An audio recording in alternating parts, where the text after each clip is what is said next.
গিয়ে কল্যাণ বন্দ্যোপাধ্যায় এবং কবির শঙ্কর বোসকে আক্রমণ করলেন, কিন্তু দেখা গেল দীপশিতার নাম নিলেন না।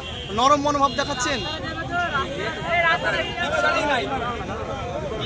থাকলে তো লড়াই থাকলে তো নাম নেবো, লড়াই তো নয়। বামপন্থীদের মেকানিজম সত্যিকারের কথা অস্বীকার করতে পারবেন। মেকানিজমটা ভালো, সুন্দর করে ছবি তুলে ফেসবুকে সোশ্যাল সাইটে পোস্ট করলে ভোট আসে না, ফিল্ডে থেকে লড়াইটা করতে হবে। 2019 সালে এখানে প্রার্থী দিয়েছিল, ভোট পাওয়ার পর থেকে সিপিএমের কি ভূমিকা ছিল এই মুন্সিরহাট বাজারে অত্যাচারিত মানুষের পাশে দাঁড়ানো, মুন্সিরহাটের মানুষের প্রশ্ন করে ভোট চাই হবে না, ফিল্ডে নাই, পিকচারে নাই, ওখানে নাম নেই। কল্যাণবাবু আর কবির শঙ্কর বাবু প্রাক্তন শ্বশুর জামাই, তারা এই বিজেমূলকে হারাতে হবে। সেই জন্য ভোটটা আইএসএফের পক্ষে দিতে হবে।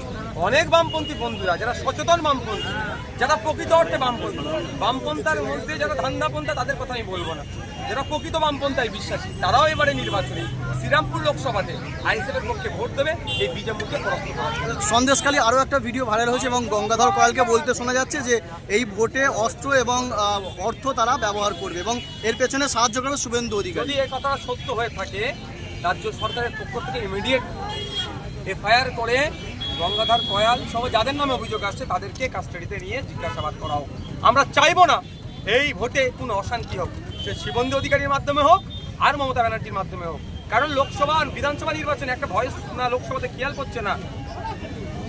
মমতা ব্যানার্জি বলেছিল কি, ওটা মমতা ব্যানার্জির ভয়েস ছিল, যে কোনো বলেছিল পুঁতে দে, এই ধরনের একটা কথা বলেছে। তারাও যেমন আমরা বিরোধিতা করি, এক্ষেত্রে যদি ভারতবর্ষের এটা তো তবে প্রধানমন্ত্রী এসে যে কথাগুলো বলতে আশা করবো কালোটাকে ফিরে এসেছে তার খতিয়ানটা তুলে ধরবেন। বছরে 2 কোটি চাকরি দেওয়ার কথা